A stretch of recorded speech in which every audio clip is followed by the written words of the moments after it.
Assalamualaikum warahmatullahi wabarakatuh. Selamat pagi, siang, sore maupun malam bagi kita semua.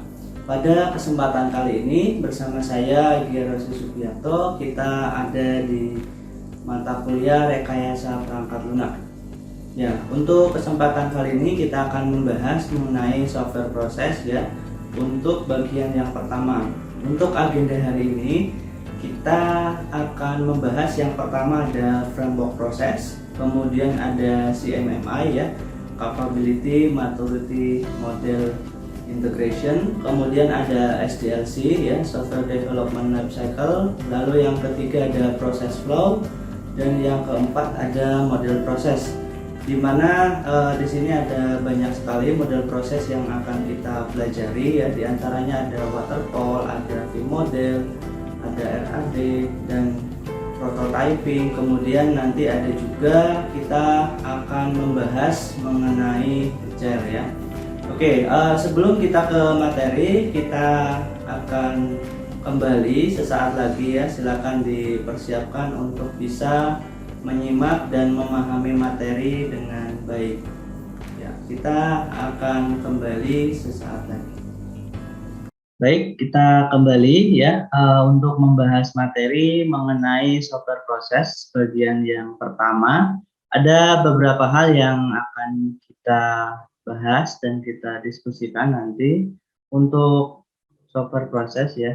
Nah, untuk agendanya ada 5 ya, ada 5 materi inti yang akan kita bahas. Yang pertama ada framework proses, kemudian ada CMMI ya, Capability Maturity Model Integration, lalu ada SDLC, Software Development Life Cycle, lalu yang keempat ada Process Flow, dan yang kelima ada model proses. Nah, di sini yang model proses ini banyak sekali jenisnya ya. Tadi sudah disampaikan ada contohnya ada waterfall, ada prototyping, ada RAD, ada V-model, ada juga agile ya. Nah, ini nanti yang akan kita bahas.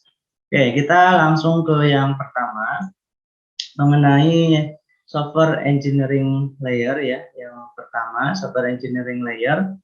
Di sini terdiri dari beberapa layer atau lapisan ya. Jadi yang paling atas ini kita ada tools ya, tools atau alat bantu ya, alat-alat bantu yang memang digunakan ketika misalkan kita akan mengembangkan perangkat untuk aplikasi web. Nah, di situ kita memerlukan browser, kemudian mungkin untuk programmingnya ada Notepad++, kemudian ada Sublime Text. Nah, ini ada juga mungkin ada Dreamweaver. Nah, ini ada banyak sekali tools yang bisa digunakan. Nah, ketika mungkin kita akan mendokumentasikan dalam bentuk laporan ya, tentunya kita pakai Microsoft Word ya yang paling familiar.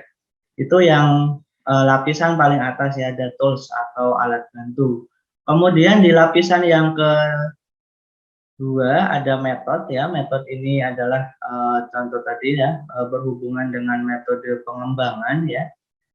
Bisa tadi ada waterfall, kemudian ada RAD, ada V-model, kemudian ada juga tadi agile. Ini metode-metode atau metodologi yang digunakan. Kemudian yang ketiga ada proses ya. Proses ini adalah bagaimana sebuah tahapan itu dilaksanakan, ada prosesnya, tahapan-tahapannya ya. Tentunya di dalam metode tadi ada tahapan-tahapan yang harus dilalui. Nah, nanti kita akan bahas satu persatu. Kemudian ada juga yang keempat, ada quality ya. Tentunya kita mengembangkan perangkat lunak ini tidak lepas dari apa yang dinamakan kualitas ya. Jadi tentunya software yang berkualitas tentunya memiliki beberapa kriteria. Nanti kita akan kemarin sudah dibahas juga ya untuk atribut-atribut untuk software yang berkualitas itu seperti apa di pertemuan sebelumnya. Baik, selanjutnya kita akan bahas ya. Jadi jika kita lihat secara general atau secara umum, jadi view dari rekayasa perangkat lunak itu sebuah kegiatan yang meliputi kegiatan analisis, desain, konstruksi, verifikasi, dan manajemen kesatuan baik teknik maupun sosial. Nah, ada pertanyaan-pertanyaan yang harus dimunculkan dan dijawab ketika kita mengembangkan sebuah perangkat lunak ya. Yang pertama, apa sih masalah yang akan dipecahkan ya? Jadi kita mengembangkan perangkat lunak ini tentunya ada masalahnya. Nah, jadi tidak hanya serta-merta misalkan untuk menyelesaikan tugas saja ya kalau kita kuliah, tapi kalau dalam kehidupan nyata tentunya kita mengembangkan aplikasi ini pasti akan muncul ya di situ masalahnya apa, lalu kita beri solusi dengan pengembangan aplikasi tadi. Kemudian yang kedua, karakteristik entitas yang mana yang dipakai untuk menyelesaikan masalah tersebut ya. Jadi hubungannya dengan entity, hubungannya dengan data ya. Jadi data-data mana yang memang nanti akan kita gunakan ya. Jadi ini terkait juga dengan requirement engineering ya, kebutuhan-kebutuhan yang memang diperlukan untuk menyelesaikan masalah tersebut. Kemudian yang ketiga, bagaimana entitas dan pemecahan tersebut diadakan, ya ini juga terkait dengan metode ya, jadi solusi, kemudian metode pengembangan sistemnya seperti apa, nah ini bagaimana dilaksanakan. Kemudian bagaimana entitas tersebut dibangun ya, jadi berdasarkan data, biasanya kita berangkat dari prosedur manualnya seperti apa, kemudian kita transformasikan ke dalam aplikasi atau sistem yang kita bangun. Nah, selanjutnya ada pendekatan apa yang dipakai untuk menemukan kesalahan yang dibuat dalam desain dan konstruksi dari entitas tersebut. Ini juga menjadi pertanyaan yang sering kali muncul ya, pendekatan apa, metode apa yang kita gunakan. Lalu bagaimana entitas tersebut ditopang selama proses adaptasi yang lama saat koreksi atau perbaikan ya yang dibutuhkan oleh pemakai entitas tersebut. Nah ini juga kadang muncul ketika kita di awal akan mengembangkan perangkat lunak ya. Jadi prosesnya seperti apa, proses adaptasi dari sistem yang lama yang tadinya mungkin belum terkomputerisasi kemudian sekarang sudah terkomputerisasi. Nah, ini juga akan menjadi pertanyaan-pertanyaan yang muncul gitu ya. Lalu selanjutnya, nah kalau kita bicara mengenai rekayasa perangkat lunak, ada beberapa fase atau beberapa tahapan ya. Kita yang pertama ada fase definition. Nah, jadi ini fokusnya pada what ya, apa sih informasi yang akan diproses ya. Jadi ketika mengembangkan perangkat lunak, yang pertama apa informasi yang akan diproses, kemudian apa fungsi dan performance yang dibutuhkan, kemudian yang ketiga seperti apa tingkah laku sistem yang diharapkan, lalu seperti apa juga interface yang akan dibangun ya antar muka dari aplikasi yang kita kembangkan ini seperti apa, lalu yang kelima adalah batasan sistem yang sukses ini seperti apa gitu. Jadi ini fase definisi ya, jadi hubungannya dengan apa sih fokus kita gitu ya. Nah ini mungkin bisa dipahami ya untuk fase definition. Nah selanjutnya ada fase development ya, setelah kita mendefinisikan tadi untuk proses pengembangannya, tahapan pengembangannya nanti seperti apa. Nah, kita fokus di development phase itu adalah fase development atau fase pengembangan yang mana ini berfokus pada bagaimana atau how ya.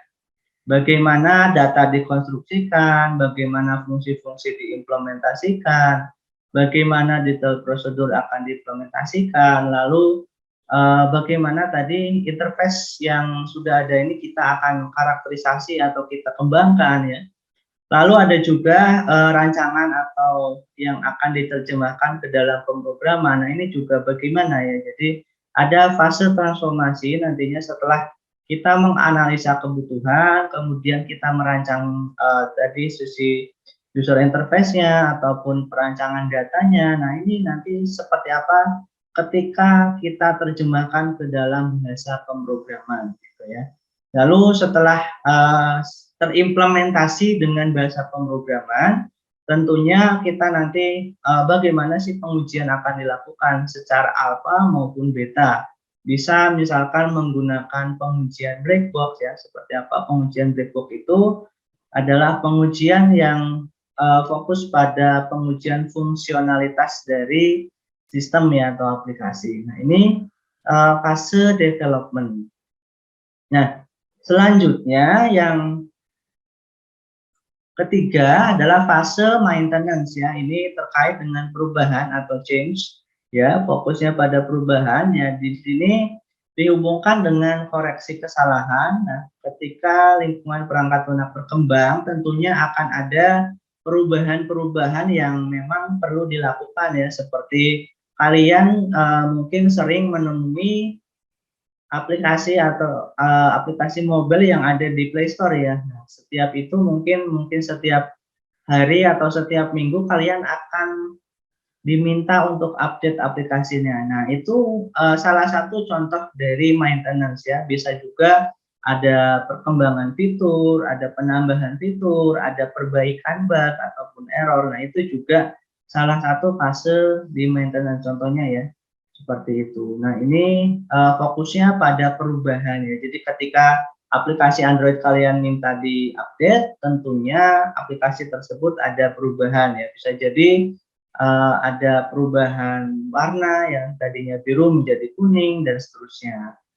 Nah, ini juga biasanya terkait dengan perubahan kebutuhan pelanggan ya. Biasanya kalau di aplikasi di Play Store itu kita akan melihat namanya komentar ya, komentar-komentar mengenai aplikasi, ada ratingnya, kemudian ada komentarnya. Nah, di situ bisa jadi si developer ini akan melakukan maintenance ini ketika ada masukan-masukan yang memang dirasa penting dan memang itu masukan mayoritas dari pelanggan. Nah, ini juga ya terkait dengan maintenance phase ya atau fase yang fokus pada perubahan. Ini berhubungan dengan koreksi kesalahan ya tadi dengan ada error atau bug, kemudian ketika lingkungan berkembang ya mungkin penambahan fitur, kemudian yang ketiga ketika ada perubahan kebutuhan pelanggan. Nah, ini juga fase maintenance. Nah, selanjutnya ya ini perubahan yang ada di fase development ya, selain di fase maintenance ternyata fase pengembangan pun ada sering terjadi perubahan-perubahan yang memang dibutuhkan ya. Yang pertama tentunya ada koreksi ya atau correction ya. Nah, tidak hanya fase maintenance, jadi ketika mengembangkan perangkat lunak juga ada fase membetulkan cacat atau kerusakan. Ada bug misalkan di loginnya ini error atau misalkan force close. Nah, ini harus diperbaiki. Fase koreksi. Kemudian ada fase adaptasi ya. Ini terkait dengan modifikasi perangkat lunak karena ada kebutuhan fungsional yang berubah ya. Misalkan dari sisi CPU, OS ya. Ada beberapa mungkin aplikasi yang lama itu tidak kompatibel dengan OS yang baru gitu ya. Nah, karena biasanya ketika misalkan contohnya mengembangkan aplikasi Android, seseorang developer itu pasti akan men-set ya minimal requirement OS yang bisa digunakan. Nah, tergantung juga dengan aturan bisnis ya, aturan bisnis antara satu perusahaan dengan perusahaan yang lain juga pasti berbeda ya. Contoh, misalkan sama-sama marketplace, yang pertama ada si kuning, yang kedua ada si hijau, mungkin yang ketiga ada si biru, yang keempat ada si merah marun ya. Nah, itu di antara keempat marketplace tersebut ya pasti punya aturan bisnis atau proses bisnis yang berbeda. Nah, walaupun sama-sama mungkin prosesnya kurang lebih sama, tapi pasti akan ada aturan bisnis yang berbeda. Nah, kemudian ada karakteristik produk eksternal, ini juga bisa menjadi salah satu pertimbangan di fase adaptation ya atau adaptasi. Nah, selanjutnya ya di fase development juga ketika ada perubahan ya ini terkait dengan enhancement atau perkembangan ya, jadi memperluas perangkat lunak sehingga melampaui kebutuhan fungsi originalnya ya. Tadi ketika mungkin ada penambahan fitur ya. Nah, contoh misalkan kita biasanya login menginput username dan password. Nah, ternyata ada enhancement di sini, kita bisa login dengan fingerprint ya, dengan sidik jari di HP bagi yang mungkin handphonenya support untuk fingerprint. Nah, itu juga menjadi salah satu ya enhancement atau perkembangan. Tadinya login input huruf dan misalkan dengan angka. Nah, kalau sekarang login kita cukup menempelkan jari di HP. Ya, ini bagi yang support HP-nya ya. Nah, itu juga merupakan fase enhancement ya, atau perkembangan dalam di sini perubahan dalam fase development. Kemudian bisa juga misalkan yang keempat ini adalah prevention, pencegahan ya. Di sini dilakukan sebagai antisipasi perubahan karena usia perangkat lunak ya, perangkat lunak yang jarang update, yang jarang ada perubahan-perubahan yang biasanya lama-lama juga akan istilahnya hilang sendiri ya. Mungkin kalian dulu ada namanya Friendster ya, yang mungkin sekarang sudah berubah nama. Ini juga bisa menjadi pertimbangan ya, seperti contohnya Facebook ya, sekarang namanya juga ganti menjadi Meta ya. Ini juga menjadi fase-fase yang memang ada di dalam fase development. Nah, selanjutnya kita akan membahas mengenai aktivitas pembangunan perangkat lunak ya, tapi sebelumnya kita akan kembali setelah yang satu ini. Baik, kita lanjutkan ya mengenai aktivitas pembangunan perangkat lunak, yang mana ini kemarin juga sudah kita bahas ya, termasuk dengan adanya peran dari developer ya. Kemarin ada requirement engineer, ada analis, ada desainer, kemudian ada juga programmer, ada juga tester, dan ada trainer ya. Ini terkait dengan aktivitas pembangunan perangkat lunak. Jadi yang pertama kita review lagi, ada gathering requirement, ini terkait dengan pengumpulan kebutuhan ya, hubungannya dengan requirement engineering. Kemudian ada fase analisis, melakukan analisis dari mungkin prosedur manualnya seperti apa, kemudian dari proses bisnisnya, kita modelkan ke dalam kalau metodologi object oriented ya tentunya menggunakan UML ya. Ada juga fase desain ya, di sini bisa juga perancangan untuk arsitekturnya, kemudian untuk datanya, ada juga perancangan user interface-nya atau antarmukanya. Nah, ini juga terkait dengan desain ya. Lalu ada coding ya, coding adalah terkait dengan programming ya, tentunya kita mengimplementasikan dari hasil analisis dan desain yang sudah kita lakukan. Kemudian setelah diimplementasikan tentunya kita melakukan pengujian atau testing ya. Di sini bisa cara alpha maupun beta, alpha di lingkungan pengembang, kemudian beta di lingkungan user atau klien ya. Lalu tidak lupa juga kita perlu melakukan dokumentasi ya dari tahap awal, mungkin yang kita kenal ada SKPL, ada spesifikasi kebutuhan perangkat lunak, kemudian ada DPPL, deskripsi perancangan perangkat lunak, ada juga mungkin untuk HIPPL ya, hasil implementasi dan pengujian perangkat lunak, ini di coding dan testing. Kemudian ada juga fase maintenance atau pemeliharaan ya. Tadi sudah dibahas mengenai untuk maintenance ini terkait dengan tadi ya, mungkin ketika ada perubahan-perubahan, baik itu perubahan yang terkait dengan koreksi kesalahan ataupun error ya, bisa juga mungkin ada penambahan fitur baru, bisa juga ya mungkin terkait dengan adanya tadi ya penyesuaian dengan kebutuhan pelanggan. Nah, untuk selanjutnya kita akan membahas mengenai CMMI ya, Capability Maturity Model Integration ya. Ini jadi terkait dengan karakteristik dari level kematangan ya, terkait dengan level kematangan yang pertama adalah inisial, ini level 1 ya. Jadi dalam pengembangan perangkat lunak tentunya prosesnya di level inisial ini permulaan ya, fase permulaan atau awalan. Ini prosesnya unpredictable ya, tidak bisa diprediksi, kemudian lemah dalam hal pengontrolan atau pengendalian dan reaktif ya, sangat aktif sekali. Di sini prosesnya tadi tidak bisa diprediksi, kemudian lemah dalam pengendalian dan reaktif tentunya.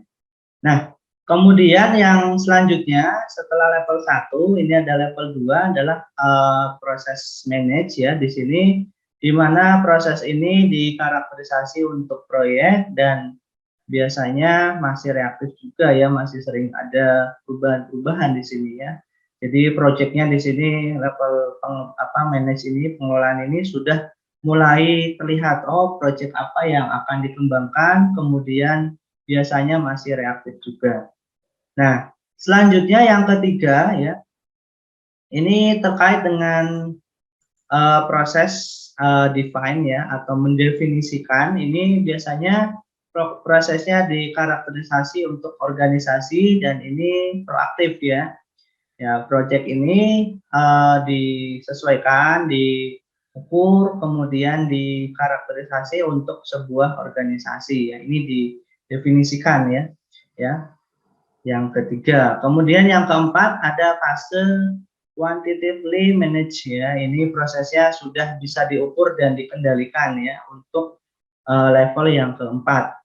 Nah, kemudian level yang kelima ini ada level optimizing ya. Ini pada fokusnya pada proses improvement ya. Jadi ada 5 level di sini. Level 1 pengembangan di mana prosesnya masih susah untuk diprediksi, kemudian pengontrolan juga masih sangat lemah. Kemudian di yang kedua ada fase manage ya, ini terkait dengan proses manajerial. Di sini proyek apa sih yang akan kita kembangkan, kemudian setelah itu kita definisikan di level yang ketiga, oh ini project X, kemudian untuk organisasi Y misalkan. Lalu yang keempat, ini prosesnya sudah bisa diukur dan dikendalikan ya. Nah, setelah itu baru di level 5 ini fokus pada improvement ya atau peningkatan yang mungkin dari proses-proses yang sudah dilakukan sebelumnya. Nah, terkait dengan SDLC ya, kita mengenal ada padi ya, ilmu padi. Kalau kita bicara SDLC, kita ingat padi ya. Apa sih Pak padi ya? Padi yang pertama adalah proses planning, P ya. Planning ini perencanaan. Nah, kemudian ada fase analisis. Nah, ini terkait dengan proses tadi analisis baik dari kebutuhan fungsional maupun non fungsional. Nah, setelah itu ada fase perancangan atau desain ya. Ini fase yang dilakukan setelah proses analisis. Kemudian yang keempat ada I ya, implementation. Nah, fase pengkodingan ya. Jadi kalau bicara SDLC, tahapannya adalah tadi planning, analisis, desain, dan implementation ya. Ingat saja kata tadi, P-nya planning, A-nya analisis, D-nya desain, kemudian I-nya implementation. Nah, ini SDLC ya, Software Development Lifecycle atau tahapan pengembangan perangkat lunak. Nah, ini secara garis besarnya, kalau secara detailnya memang kemarin sudah disampaikan ya.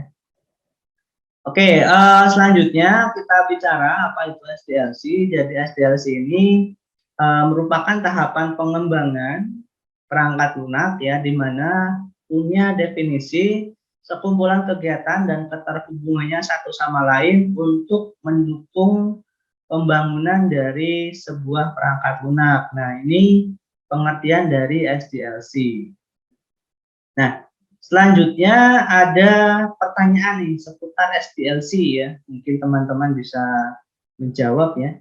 Nah, dari aktivitas PADI tadi ya, planning, analysis, design, dan implementation. Nah, teman-teman bisa menjawab nih, aktivitas mana yang harus dipilih dalam pembangunan perangkat lunak. Nah, dari 4 itu, kira-kira teman-teman pilih yang mana nih? Nah, bisa menjawab ya. Nah, bisa menjawab di komentar, silakan dijawab ya, aktivitas mana yang harus dipilih ya. Nah, sebelum dipindah ke slide selanjutnya, teman-teman bisa menjawab aktivitas mana yang harus dipilih dalam pembangunan perangkat lunak. Nah, ini pertanyaan yang pertama ya, sudah tahu jawabannya mungkin ya. Silakan dipilih dari padi tersebut ya. Ya, kira-kira yang mana sih yang harus dipilih antara planning, analisis, desain, dan implementation ya. Kita akan lihat jawabannya. Nah, untuk jawabannya sendiri ya, ternyata SDLC ini berisi proses yang bukan untuk dipilih, tapi untuk dilakukan secara keseluruhan. Jadi bagi teman-teman yang milih salah satu dari aktivitas SDLC tadi, ya ini jawabannya berarti keliru ya. Harusnya yang dijawab adalah bahwa SDLC ini adalah satu kesatuan ya, jadi tidak bisa untuk kita pilih hanya salah satu atau beberapa, tapi memang semuanya harus dilakukan gitu ya. Nah, ini pertanyaan yang pertama.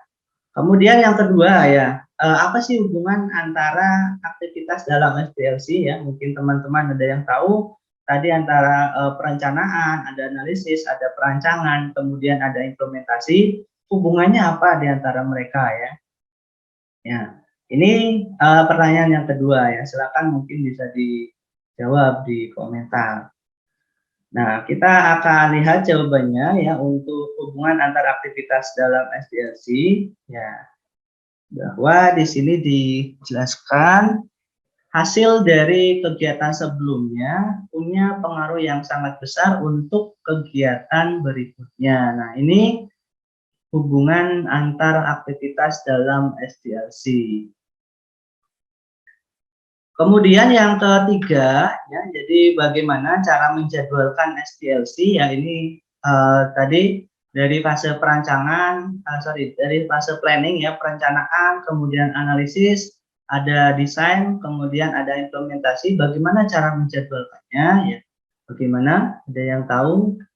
Ya, tinggal dijawab ya. Jawabannya adalah ya, untuk penjadwalan SDLC ini dibangun atau dibahas dalam ilmu manajemen proyek yang mungkin nanti teman-teman akan mempelajari manajemen proyek ataupun mungkin di mata kuliah proyek perangkat lunak. Nah, nanti akan membahas itu ya, penjadwalan, dan ini tidak dibahas di KPM.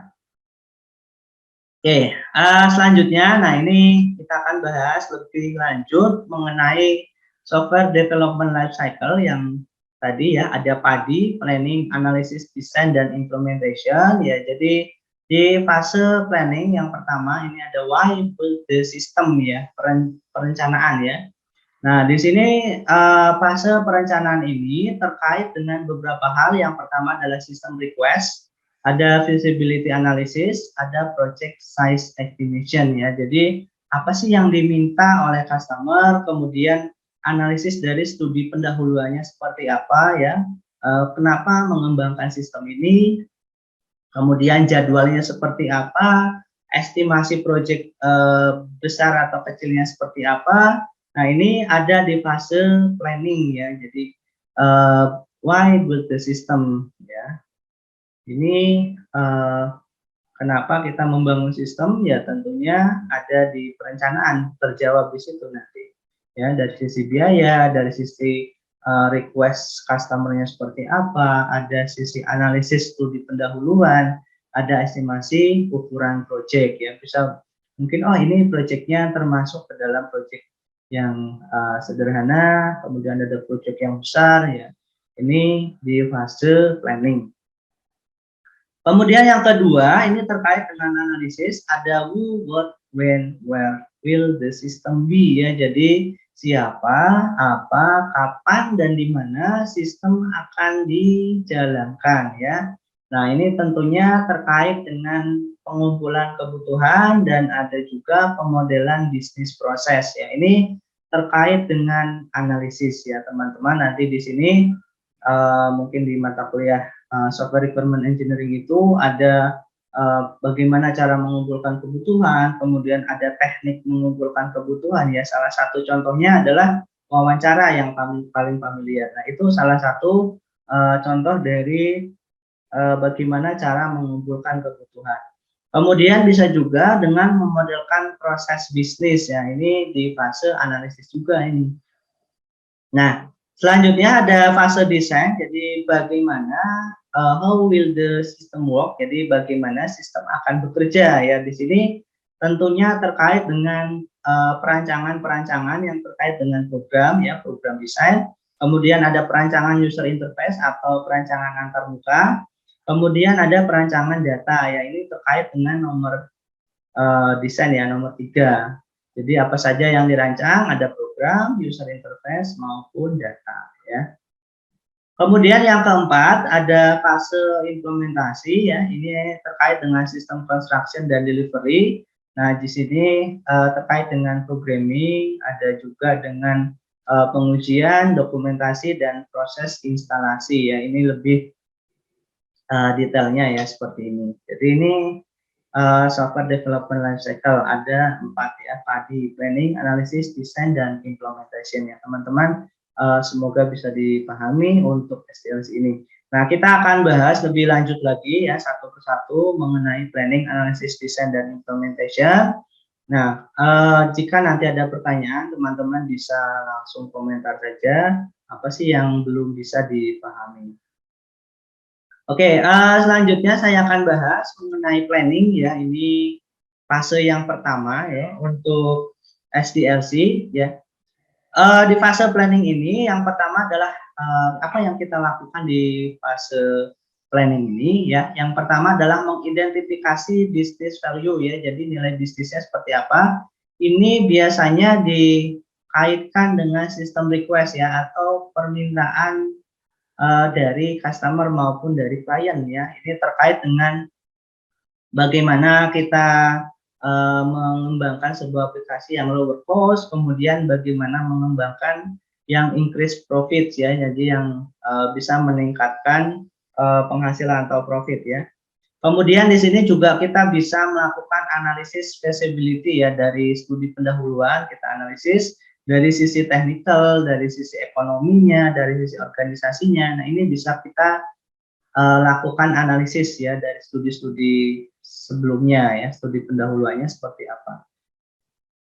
Nah, kemudian yang ketiga adalah melakukan estimasi ukuran dari proyek ya, ini lebih detail lagi dari penjelasan yang tadi ya. Jadi ukuran proyeknya ini bisa kita estimasi. Nah, untuk fase planning ini kita akan menghasilkan sebuah dokumen yang dinamakan, mungkin teman-teman tahu ketika misalkan meminta atau mengembangkan atau misalkan membuat dokumen perencanaan, pasti teman-teman tahu yang namanya proposal. Nah, ini nanti akan menjadi dokumen sistem proposal di fase planning ya atau fase perencanaan. Nah, kemudian di fase yang kedua, nah ini fase analisis, kita bisa lihat ya. Untuk fase analisis ya, ada requirement gathering by answering the question ya, siapa saja yang akan menggunakan sistem ya, who will use the system, kemudian what will the system do. Jadi apa sih yang bisa sistem lakukan, jadi siapa, apa, kapan, dan mungkin di mana sistem akan digunakan ya. Nah, ini terkait dengan requirement gathering ya, jadi fase pengumpulan kebutuhan. Kemudian yang kedua, investigate the current system, jadi menginvestigasi sistem yang sedang berjalan ini seperti apa. Ini di fase analisis ya, current sistemnya seperti apa sih. Nah, ini kita bisa analisis juga. Kemudian yang ketiga, kita juga melakukan identifikasi possible improvement. Jadi apa yang bisa kira-kira dikembangkan ya, ditingkatkan, kita identifikasi di sini. Mengidentifikasi adanya kemungkinan improvement atau pengembangan dari sistem yang sudah ada. Bisa juga ya, jika memang sistemnya baru ataupun sudah ada ya, ini kita bisa mendevelop konsep for new system. Jadi walaupun sistem yang sudah ada ataupun tidak ada ya, tetap kita harus melakukan konsep for sistem yang baru tadi ya, melakukan concepting untuk sistem yang baru. Nah, di sini terkait dengan analisis ada namanya business process model ya, yang mungkin akan lebih familiar ketika kita mengenal SKPL ya, spesifikasi kebutuhan perangkat lunak. Ini fase analisis. Nah, kemudian yang ketiga ada fase desainnya. Kita bicara di sini untuk ya, jadi untuk metodologi pengembangan perangkat lunak itu ada dua. Ada yang secara terstruktur ya, itu biasanya menggunakan DFD, lalu ada IRD ya, Entity Relationship Diagram ya, teman-teman mungkin mempelajari itu di basis data. Kemudian ada juga metodologi yang berorientasi objek, di mana metode ini biasanya menggunakan bahasa UML ya, Unified Modeling Language. Nah, nanti untuk fase desain ini ada yang pertama program desain ini terkait dengan apakah program butuh untuk ditulis ya. Jadi di sini kita tulis desainnya seperti apa, kemudian exactly what is program will do. Jadi kita beri kepastian setiap fitur-fitur apa yang akan diterapkan. Nah, kemudian yang kedua ada user interface design, ini terkait dengan UI atau antarmuka ya, perancangan antarmuka. Ini kita ada keterangan di situ how user interact with system. Jadi bagaimana si pengguna ini berinteraksi dengan sistem. Kemudian yang kedua ada form atau report used by the system. Ini juga terkait dengan form-form apa yang akan diterapkan, kemudian report atau laporannya nanti seperti apa. Ini terkait dengan user interface, kemudian tata letak button dan lain sebagainya. Kemudian yang ketiga ada data design, atau ini biasanya kalau di terstruktur menggunakan entity relationship diagram. Kalau misalkan di UML biasanya menggunakan class diagram ya. Nah, jadi di sini kita bisa lihat data apa yang disimpan, kemudian seperti apa format data yang disimpan tadi, lalu di mana data akan disimpan ya, kita desain di sini misalkan menggunakan database MySQL ya, tentunya di mana sih data itu akan disimpan ya, secara lokal ataupun secara cloud. Nah, ini terkait dengan desain ya, ada program desain, user interface design, dan data design. Baik, untuk yang desain ini tentunya tadi akan menghasilkan sebuah sistem specification ya terkait dengan SKPL, jadi ditransformasikan nanti membentuk sebuah deskripsi perancangan ya, ada dokumen namanya DPPL, deskripsi perancangan perangkat lunak. Nah, selanjutnya kita ke fase yang keempat, ada implementation ya, I ya, tadi I implementation. Jadi ini terkait dengan construction, jadi bagaimana si sistem baru ini di build dan di testing ya, atau diuji, kemudian biasanya berapa lama sih pengujian itu dilakukan, ini juga di fase konstruksi. Lalu kalau fase pengujian ya, pengujian ini terkait dengan unit testing, jadi bagian terkecil dari sebuah aplikasi atau program, unit testing, kemudian ada integration testing ya, integrasi dari beberapa unit tersebut. Lalu ada sistem testing, ini juga terkait dengan sistem secara keseluruhan. Kalau yang keempat, user acceptance test, ini terkait dengan penerimaan user ya. Jadi ada istilahnya, jadi di sini nanti setelah program jadi kita ujikan ke user, user akan memberikan feedback ya. Biasanya kita akan memberikan kuesioner ya. Kuesioner ini berisi pertanyaan-pertanyaan mengenai sistem yang dikembangkan. Nanti di situ bisa kita analisis hasilnya seperti apa. Lalu yang ketiga ada fase installation ya. Jadi bagaimana kita mematikan sistem yang lama dan menyalakan sistem yang baru ya. Jadi old system is turned off, new system is turned on ya. Bagaimana kita mengimplementasikan sistem yang baru. Jadi ini fase installation. Oke, itu terkait dengan SDLC ya. Ada tadi PADI, planning, analysis, design, dan implementation. Nah, sekarang kita akan membahas. Nah, ini masih yang mengenai dari deliverable-nya ya atau hasilnya ya. Jadi ketika kita melakukan proses perencanaan, produk hasilnya adalah adanya sistem proposal atau ya tadi ya, pengajuan ya. Kemudian ada analisis dan desain ya. Untuk proses analisis dan desain akan menghasilkan product specification berupa sistem specification. Ini biasanya lebih kita kenal dengan SKPL dan DPPL ya. Spesifikasi kebutuhan perangkat lunak dan deskripsi perancangan perangkat lunak. Kemudian yang ketiga di proses implementation kita akan menghasilkan new system dengan testing or maintenance plan ya. Jadi akan mendapatkan sistem yang baru dengan proses pengujian ataupun dengan proses pemeliharaan ya yang sudah direncanakan. Nah, ini proses and deliverable dari produk perangkat lunak yang kita kembangkan ya. Dengan adanya SDLC ini kita akan mendapatkan dokumentasi produk-produk yang ada di sebelah kanan. Sistem proposal, sistem specification, dan new system ya, atau aplikasi baru yang dikembangkan. Oke, semoga bisa dipahami untuk SDLC. Kita akan beranjak lagi. Ya, ini masih sama ya, jadi SDLC and deliverables. Ada planning, sistem proposal, kemudian analisis sistem specification dengan desain ya sama. Walaupun di sini ada SKPL, di sini ada DPPL, kemudian ada implementation, ini akan menghasilkan new system. Nah, nanti jika ada maintenance, ada perubahan yang signifikan, kita akan mengembangkan lagi dari awal ya, planning, terus ini akan muter terus. Ya, fase maintenance ya akan berjalan di situ.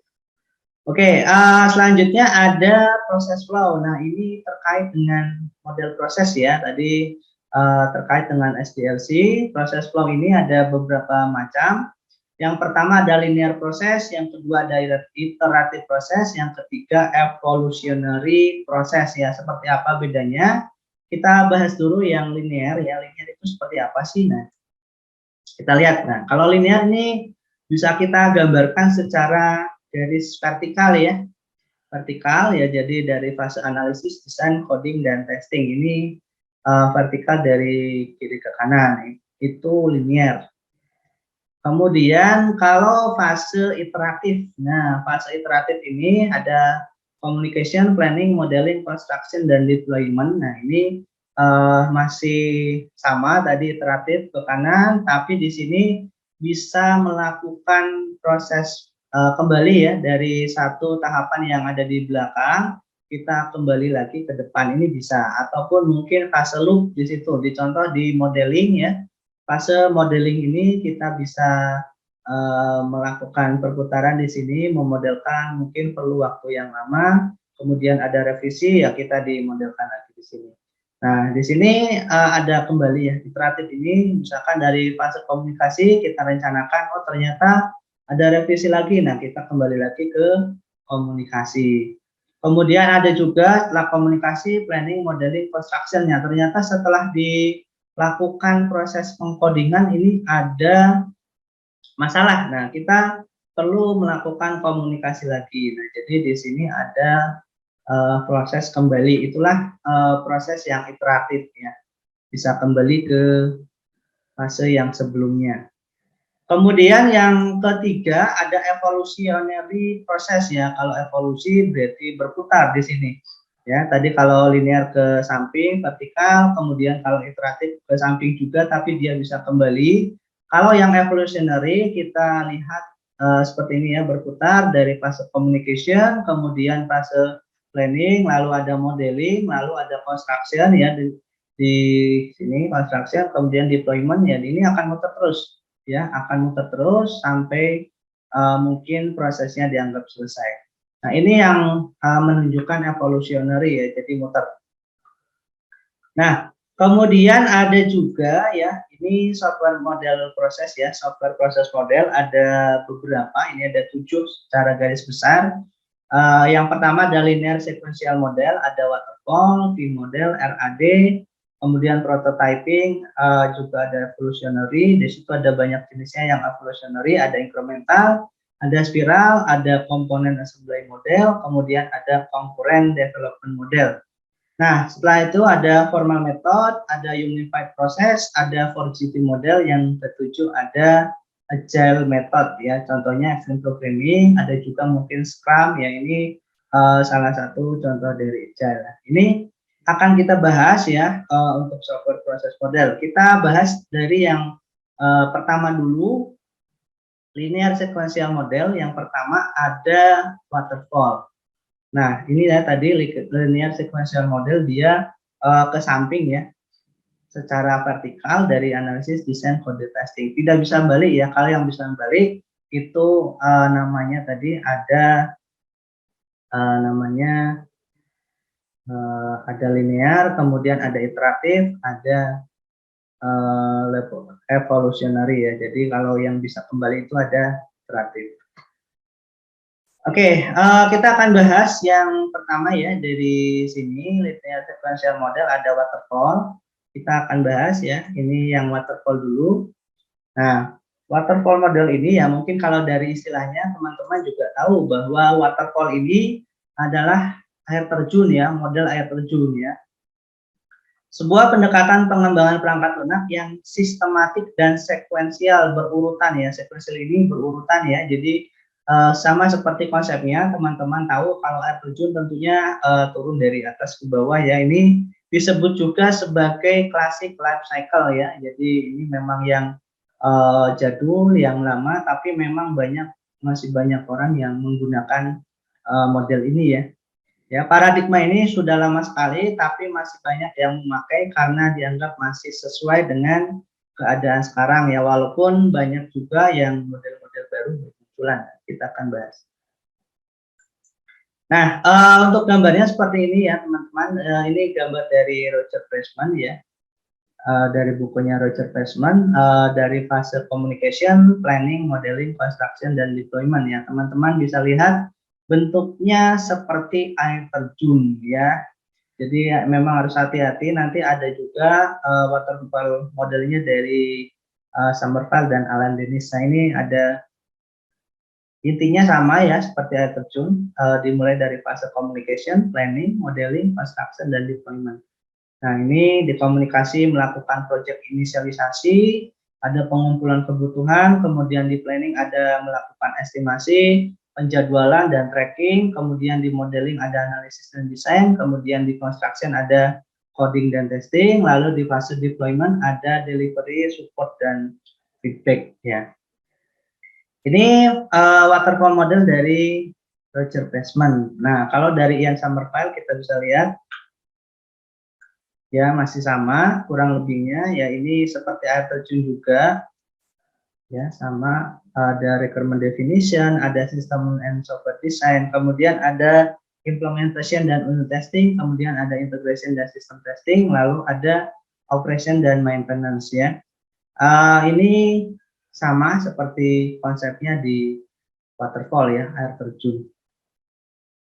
Nah, kemudian ini ada lagi ya untuk waterfall dari Alan Dennis ya, kurang lebihnya sama ya. Jadi dia bisa seperti air terjun dari atas ke bawah, dari fase planning, analisis, desain, implementation sampai menjadi sebuah sistem ya. Ini dari Alan Dennis ya. Jadi fasenya seperti air terjun. Nah, karakteristiknya sendiri ya Kak, teman-teman bisa membayangkan bahwa untuk waterfall ini tadi seperti air terjun ya. Jadi setiap tahap memang menghasilkan dokumen di setiap akhir tahapnya ya. Jadi kalau kita lihat yang punya Alan Dennis ini di fase planning ini nanti akan menghasilkan tadi sistem proposal, kemudian analisis, dan analisis ini akan menghasilkan contohnya adalah SKPL, kemudian desain ini akan menghasilkan DPPL, deskripsi perancangan perangkat lunak, ada juga implementation dan testing nanti akan menghasilkan sebuah dokumen HIPPL, hasil implementasi pengujian perangkat lunak. Nah, ini yang pertama ya, setiap tahap menghasilkan dokumen di akhir tahapnya. Kemudian yang kedua, tidak ada overlapping ya. Jadi karena konsepnya tadi waterfall atau air terjun, tentunya tidak ada pekerjaan yang dikerjakan secara overlap ya, jadi secara bersamaan.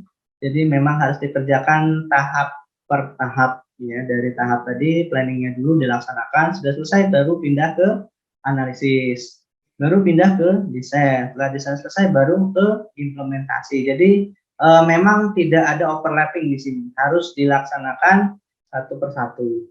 Kemudian yang ketiga, setiap tahapan akan punya pengaruh besar pada hasil di tahap berikutnya ya. Jadi kalau kita melakukan perencanaan dengan matang, tentunya akan berpengaruh besar ketika kita melakukan analisis ya. Di analisisnya dikutuk dengan matang juga, kemudian nanti sampai desain, sampai dengan implementasi yang memang sangat bagus, sangat baik, tentunya akan menghasilkan produk atau sistem yang sesuai harapan ya. Ini yang ketiga. Kemudian yang keempat, jika ada reward ya, jadi misalkan kita dari sudah sampai implementasi, kita kembali nih ternyata ke fase planning. Nah ini akan memerlukan biaya yang besar. Jadi di waterfall ini hati-hati ya. Jadi ketika sudah sampai di fase akhir, kemudian ada kesalahan perubahan, ada perubahan-perubahan, nah ini kita harus kembali ke tahap awal sehingga di sini akan memerlukan biaya yang besar. Ini juga karakteristik dari waterfall ya. Nah, di sini kita akan lihat untuk kelebihan ya, kelebihan dari waterfall tentunya menghasilkan matur proses pada setiap tahapnya ya. Jadi prosesnya matang di sini ya teman-teman, bahwa setiap proses yang ada di waterfall ini akan menghasilkan sebuah proses yang matang pada setiap tahapnya. Kemudian yang kedua, ini mudah untuk diaplikasikan pada sebuah proyek ya. Jadi untuk proyek yang memang sudah jelas requirement-nya, ini akan mudah gitu ya diaplikasikan. Kemudian yang ketiga, menghasilkan sistem yang terstruktur ya, karena tadi setiap prosesnya matur atau misalkan sudah matang, maka baru pindah ke proses berikutnya. Ini terstruktur dengan baik. Kemudian yang keempat, punya tingkat visibility yang tinggi ya, jadi kita bisa melihat software tersebut punya dokumen yang jelas. Jadi setiap tahapan ini punya dokumen yang jelas, jadi visibilitasnya tinggi di sini. Dikatakan keterlihatannya juga tinggi ya. Ini kelebihannya. Nah, di samping kelebihan tentunya kita punya kelemahan ya atau kekurangan ya. Nah, kekurangannya nih di sini. Tentunya yang pertama adalah ketidakfleksibelan antar tahapan ya, karena tadi ya kita harus menunggu satu proses selesai dulu baru ke proses berikutnya, ini jadi kurang fleksibel, itu jadi salah satu kekurangan ya. Kemudian yang kedua, ketika ada perubahan kebutuhan customer ini akan susah teman-teman ya. Kita misalkan sudah di fase implementasi, ternyata customer ini minta perubahan yang wah lumayan nih, minta tambahan, ini tambahin fitur ini dong, tambahin fitur ini dong. Nah ini akan susah ya, karena kita harus kembali ke fase sebelumnya ya. Jadi ini salah satu kekurangannya memang. Nah untuk mengantisipasi itu, maka model ini hanya cocok jika ya, jadi ada apa namanya, ada satu persyaratan bahwa kalau ingin menggunakan model waterfall, maka yang pertama adalah syaratnya kebutuhan customer-nya sudah sangat jelas.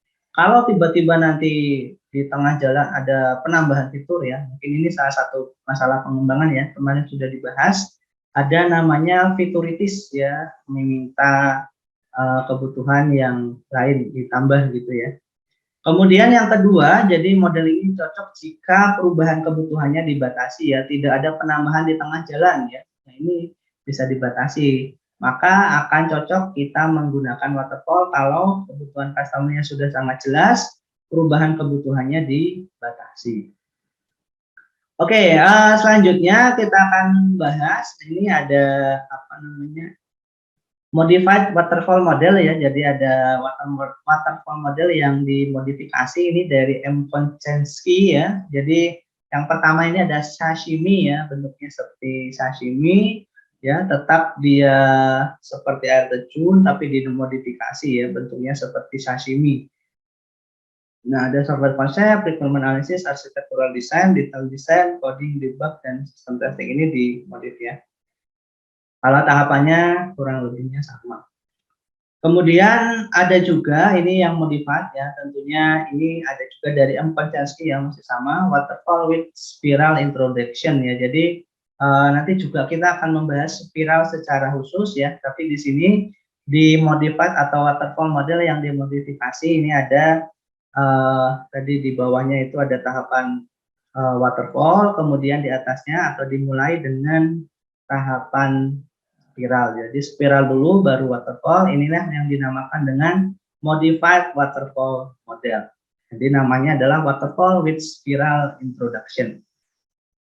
Nah, kemudian ada juga, nah ini dari M. Konchansky juga adalah waterfall with sub project ya. Jadi di sini tahapannya tetap waterfall, tapi ketika fase desain, coding and debugging ada subsystem testing ini dipisah ya. Jadi dipisah per subsystem. Misalkan contoh di sini ada 4 subsystem, maka nanti akan ada 4 detail design, coding and debuggingnya dipisah juga, subsystem testingnya juga dipisah. Nanti baru dijadikan satu di dalam sistem testing. Nah ini modified waterfall model dengan nama waterfall with sub project ya. Jadi dipisah-pisah ini. Oke, itu untuk waterfall model ya. Semoga bisa dipahami teman-teman ya. Untuk materi selanjutnya kita akan membahas mengenai V model, RID model dan seterusnya, prototyping sampai dengan agile ya. Kita akan bahas di software proses bagian yang kedua ya. Sementara masih cukup sampai sini dulu ya. Nanti seperti biasa akan ada pertanyaan-pertanyaan di LMS yang disediakan ya, karena kita ada di Kulino, maka nanti akan ada pertanyaan-pertanyaan di Kulino, tentunya dari materi yang sudah saya sajikan di sini. Nanti silakan teman-teman bisa menengok di Kulino. Untuk materi selanjutnya, software proses 2, kita akan lanjutkan mengenai software proses model yang belum kita bahas. Baik, semoga bisa dipahami. Jika teman-teman mungkin ada yang belum jelas, bisa ditanyakan di komentar video di bawah ini. Ya, kurang lebihnya saya minta maaf. Selamat pagi, siang, sore, ataupun malam. Sampai jumpa lagi di pertemuan selanjutnya. Wassalamualaikum warahmatullahi wabarakatuh.